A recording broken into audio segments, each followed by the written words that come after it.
I've been on the journey with my mother with Alzheimer's disease since about 2007. Started with the checkbook, couldn't balance it, which was something she would always do. And then it was the trips to the grocery store, buying things that weren't necessary. That was the beginning, and we've been on the journey together for a long time.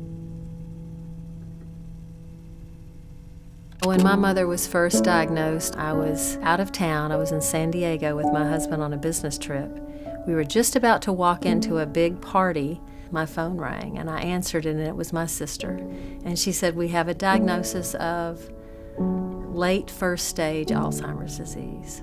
And having worked on an Alzheimer unit, I knew what this was going to mean for us. And so going into this party atmosphere with this news that my life was about to dramatically change, let alone my mother's life, it was life-altering. And then the next day, I opened my birthday card from my mother, and she had misspelled her name. Just kind of drove it home of what we were looking at.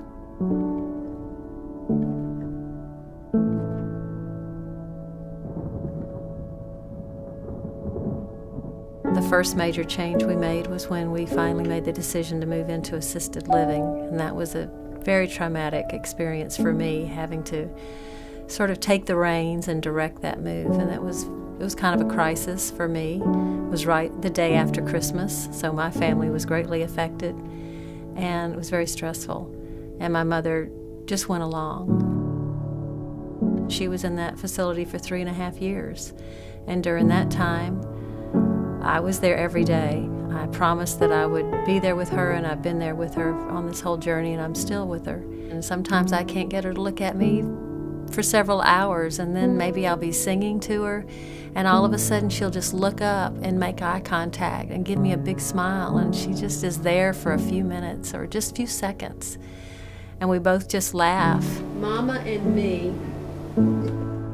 I introduce myself to her when I get there. I always tell her I'm her daughter and my name, and she might give me a slight nod like she knows. Maybe she does or maybe she doesn't, but it doesn't make any difference to me. I'm still going to be there for her. I'm her voice and I'm her memory at this point.